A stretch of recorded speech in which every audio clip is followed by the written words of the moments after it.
আপনি কি বিশ্বাস করেন পাথরও কথা বলতে পারে? আপনি কি বিশ্বাস করেন মৃত মানুষের আত্মা বছরের পর বছর কোনো এক অন্ধকার গহ্বরে বন্দী হয়ে থাকতে পারে? উত্তরাখণ্ডের মসুরি পাহাড়ের আড়ালে লুকিয়ে আছে এমন এক মৃত্যুপুরী, যেখানে 50,000 মানুষের দীর্ঘশ্বাস আজও মিশে আছে বাতাসে। আজ আমরা যাচ্ছি ভারতের সবচেয়ে ভয়ার্ত জায়গা লম্বিদেহর মাইন্স।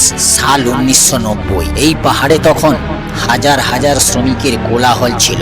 সকাল সন্ধ্যা চলতো পাথর ভাঙার কাজ, কিন্তু কেউ জানতো না এই পাহাড়ই তাদের কবরস্থান হতে চলেছে। নিরাপত্তার অভাব আর কর্তৃপক্ষের লোভে শ্রমিকরা এক মরণ ব্যাধিতে আক্রান্ত হতে শুরু করে। রক্তবমি করতে করতে ওরা মারা গিয়েছিল হাজার হাজার মানুষ।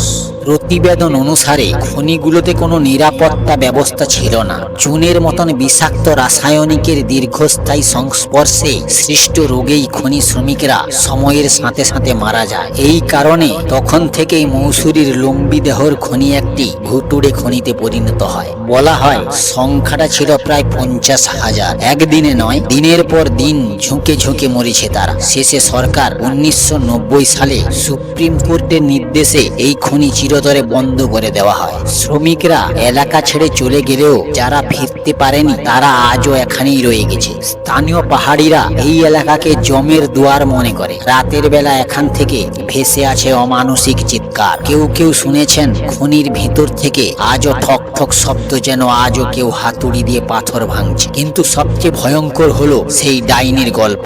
পর্যটকরা দাবি করেছেন কুয়াশার মধ্যে সাদা শাড়ি পরা এক মহিলাকে তারা পাহাড়ের কিনারায় দাঁড়িয়ে থাকতে দেখেছেন। যখনই কেউ তার কাছে যেতে চায় সে এক বিকট চিৎকার করে মিলিয়ে যায়। আর সেই চিৎকার শুনে অনেকে চালক নিয়ন্ত্রণ হারিয়ে পাহাড় থেকে খাদে পড়ে প্রাণ হারিয়েছেন। এই রাস্তাটি এখন ডেথ জোন নামে পরিচিত। প্যারানরমাল সোসাইটির অনেক সদস্য এখানে রাত কাটিয়েছেন। তাদের দাবি সব ইলেকট্রনিক্স যন্ত্রপাতি এখানে কাজ করা বন্ধ করে দেয়। ক্যামেরা নিজে থেকেই বন্ধ হয়ে যায়। মোবাইলের নেটওয়ার্ক উধাও হয়ে যায়। তাদের রেকর্ডার এমন সব কণ্ঠস্বর ধরা পড়েছে যা কোনো জীবিত মানুষের হতে পারে না। লম্বিদেহর মাইন্স কেবল একটি পরিত্যক্ত জায়গা নয়, এটি একটি জীবন্ত বিভীষিকা।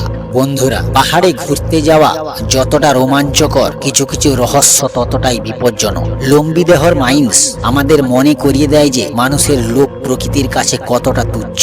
আপনি যদি সাহসী হন তবেই হয়তো এখানে যাওয়ার কথা ভাববেন, কিন্তু মনে রাখবেন এখান থেকে ফিরে এলেও সেখানকার সেই ভয়ঙ্কর অভিজ্ঞতা আপনাকে সারা জীবন তাড়া করে বেড়াবে। লম্বিদেহর মাইন্স কি সত্যি অভিশপ্ত, নাকি এগুলো কেবল মানুষের মনের ভয় আর কল্পনা? বিজ্ঞান হয়তো একে কেবল একটি পরিত্যক্ত খনি বলবে, কিন্তু যারা সেখানে গিয়েছেন তারা জানেন ওখানে বাতাস কতটা ভারী। আপনি কি কখনো এমন কোনো জায়গায় গিয়েছেন? কমেন্টে আমাদের জানান। আর ভিডিওটি ভালো লাগলে লাইক